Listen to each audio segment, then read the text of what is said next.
actually hysterical. I'm so glad that we're here today. And this is the part about being a good mom. You just roll with it. Live. Sometimes I know that was awesome, Sunny. Totally perfect. Oh my goodness. Yeah, I guess I So should have you, not hit the button first and had you answer, "Are you ready?" before I hit the button. Maybe next time I'll do I'm that. ready. I was born ready. And what mom is not born ready? Just keep your knees bent and go with the flow? That's right. Oh my goodness. Well, welcome back, everybody. We're so glad that you're here. And we do hope that you'll join us in our live audience here one of these days. We are kind of practicing and getting this off the ground, but we think it could be very fun. And in Yeah. time, we're hoping to have large conversations with you. So it's good to be here. Okay, Sunny. So here's the topic that I was thinking Okay. today. So I have a friend who has a daughter that is now 23. Okay. This young girl, of course, did the normal kid thing, went to high school, then went off to college, got a job after college, and now has moved home. And there are just so many things that are challenging with that kind of situation. Mm. One of them is that both the parents and the daughter have changed. From the time that they left to the time they get back, that's 4.5 years basically that the kid has really adjusted and changed. Yeah. Secondly, in this particular case, the young woman has come home and doesn't feel like she needs to contribute to the family experience. Meaning, I have a room here, but I don't really need to contribute in any way. And I'm so cheap and I'm saving money so that I can get out of here. It really feels very difficult. And my friend is kind of like, what do I do? What do I say? So that's the topic for today. It's what do you do as a parent when a child has left and come back? And I'm sure we have lots of good things for you. So, what do Now you I'm think? curious with your friend, was there a conversation with her daughter about expectations before coming home, or do you know how all that came about? I would doubt it, to be honest, but I think you're pointing at a very good first step if you're a parent in this situation. Yeah. Yeah. Say more Mm. about that. What would you do? You know? Well, every situation is very different, but the reason I'm asking these questions is one of my sons, who knows what'll happen. I mean, he's 13 now, okay? But one of our concerns is this could happen with him based on signs of what I'm seeing around the house now, right? So Okay. I think about that. I play these scenarios over in my head of what would Good. happen. It's kind of the running joke in Yeah. our house that he's never moving out. But you Right. know, you know, Right. I don't want No. that either. But I No. think that would be, I'd want to know more about why it failed for him to be on his own. Like, what Yeah. were his expectations, or in this case, the girl's expectations? Why didn't it Yep. work out? Were there legitimate reasons? Because there could be something like, Yeah. she had an apartment and suddenly her landlord raised the rent and she couldn't afford. I don't, you know what I'm saying? There could be other things that I A could, million reasons. a million Yeah. reasons, right? Yeah. But I think I'm going to go back to your statement, your first question, which I think is it's a legitimate first step for any parent to consider. Yeah. You know, just set the expectations. Hey, we're happy to have you come back. Forget whatever happened. Doesn't even really matter.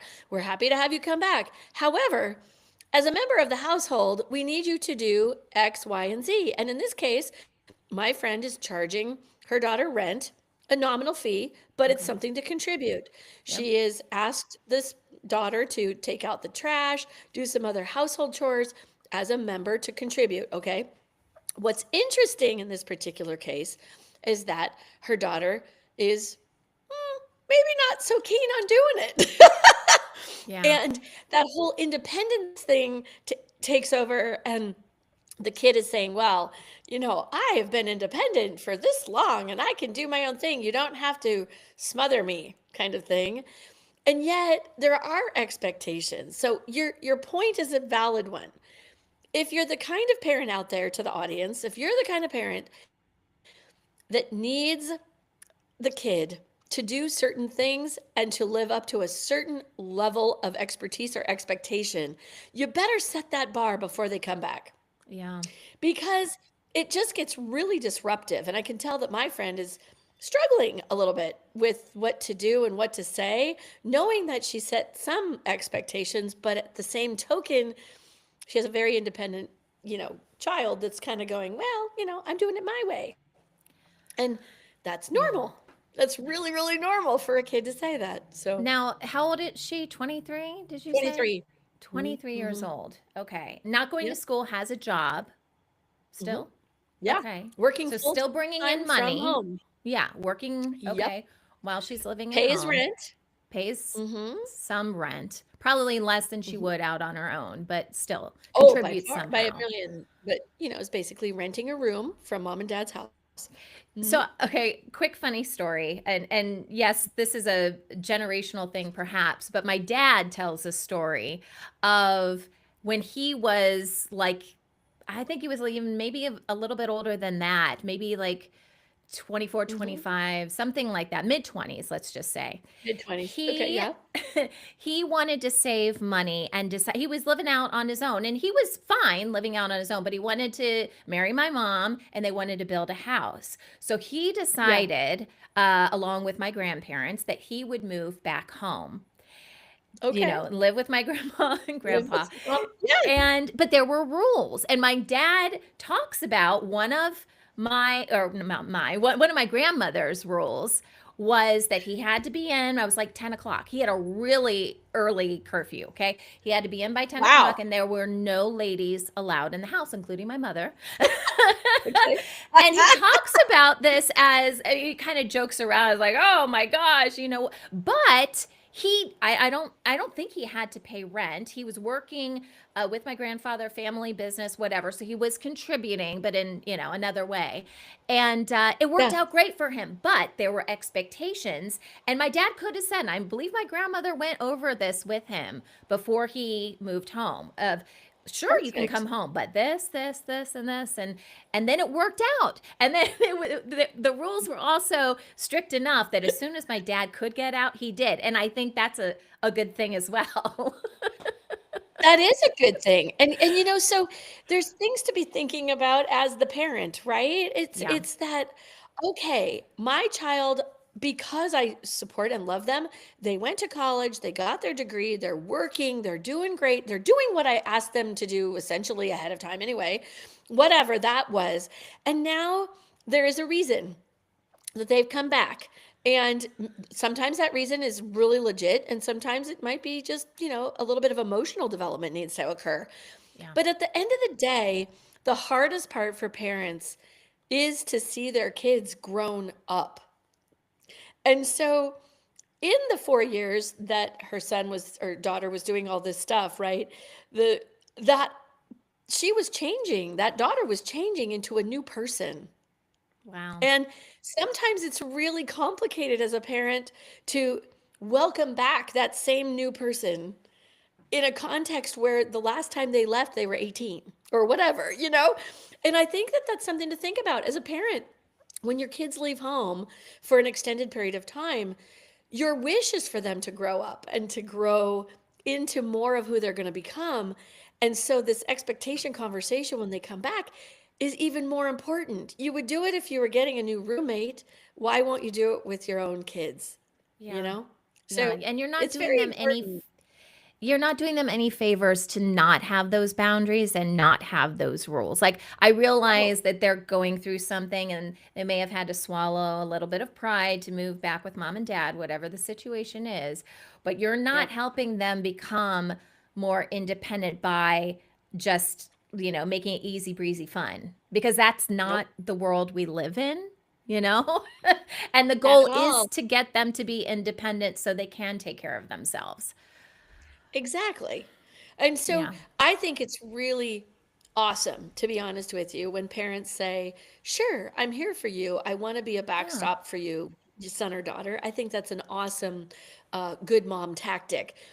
And I also think it's really important to acknowledge how much you yourself, as the parent, have changed and the child has changed in the period of time that they've been gone. Mhm. It's really Mhm. good because, so I know when I left home, when I went to college, and then came back from college, and then got my first job, and then came back from California. You know, it was like, oh my gosh, my parents probably thought I was a giant yo-yo at that time. But I do remember sitting down with them and saying, no, but look, here's the thing. I've grown in these ways, and this is the way I would like to contribute to our family.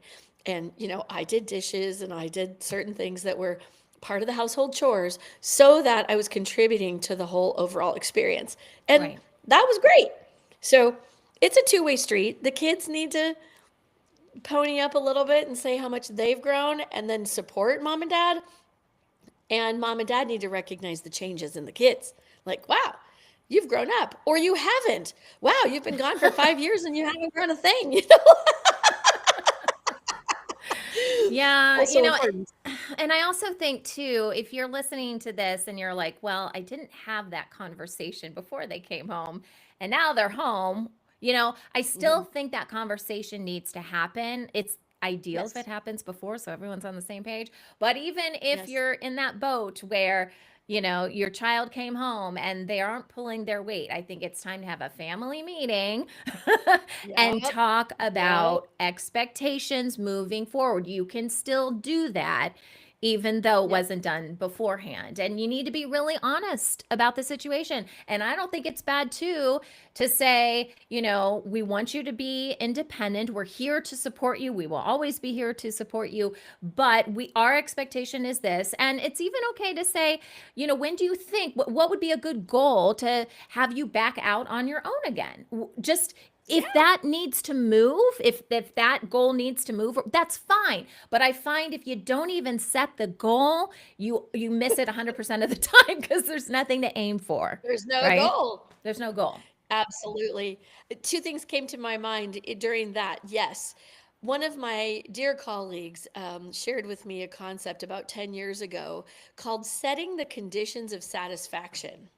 So, where everybody can go around in the family and say, this would be my condition of satisfaction for you to move back home.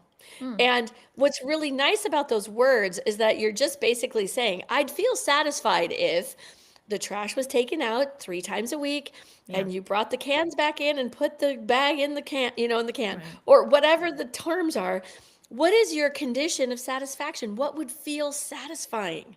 As opposed to, well, I expect you to do this or that. Well, maybe that wouldn't be a condition of satisfaction for the kid, but maybe there's another way in between, I right? like So that. That find out feels what, more adult like, as, doesn't as it? opposed Doesn't to it? like, I'm Yeah, your parent and these are the rules. That makes right. people feel like kids again in a bad way because they're trying to become adults, right?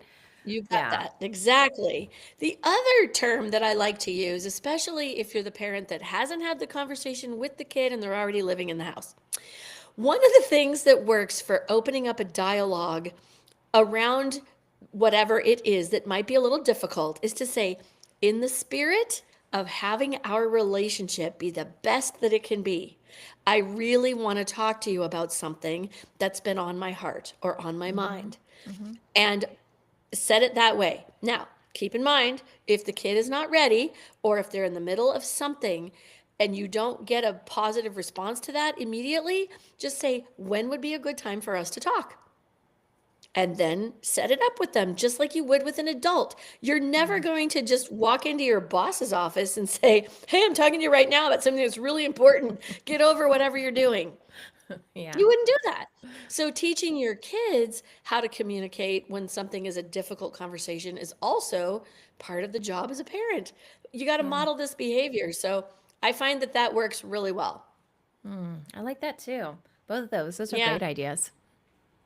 Well, and I think it's helpful for some people who might be dealing with these uncomfortable conversations to have with older kids. They're, in the young tweens or, older adults all the way up until they're 30. If they're still coming home or still living at home, hey, there is no judgment about that. If that works for the family, it's awesome. I think closer, tighter knit tribes are beautiful. Yeah. And it's not okay to be run over. Neither side should be run over. You should still feel like sovereign beings in the household in some way because the adult is the adult and the adult is the adult, and one of them just happens to be the biological child or Yeah. whatever, I so think that's a really good point because there are cultures where that is very normal, right? For the kids to normal. go away for a period of time, then they come home, then they raise their kids in the same house. So it really is about everyone feeling comfortable with the situation. And if you're Yes, just really close with your parents and that works out and beautiful, it does it's take a awesome. village. It really does. It really does. I'm thinking about having my kids move in now. Yeah. Yeah, and my mom has said that too. Hey, anytime you want to come home, I get to see the grandkids all the time. So 100%. it So can work. we know it's out there, people. And, it's good. Just be the adult and engage with your young adult as another peer, as opposed to then the Right. kid that was 8 years old that used to do certain things. Yeah. I got to share this one thing, and I know we're running a little bit longer, but it's important. My mom used to say to me, "You always get car sick. You should ride in the front of the car." And I used to go, I never get car sick. I got car sick one time when I was in the back of an El Camino and my brother and I had eaten like 2 pounds of grapes and we're going around these windy roads. Yeah, I got car sick that one time. I was 10 maybe, but from that day forward, I always get car sick. And I think it's really important and incumbent upon us as parents not to loop our kids into you always, Oh, interesting. especially if they've been gone and away for several years. They don't always do anything. In Mm-hmm. fact, you don't Mm-hmm. even know what they always do, except It's maybe don't true. call you. Right. So it it's important to really respect that they're changing and they're growing, and you wouldn't want them to treat you the same way, right? You want to Yeah. be treated the way you want to treat your kids. So you might as well show them the respect that they deserve and then work it out by being treating them as an adult. Agreed. So there we go. You're all good All moms. right. We'll see you out there. Be sure to visit the website. Yeah, please come and join us. All right. See you next week, guys.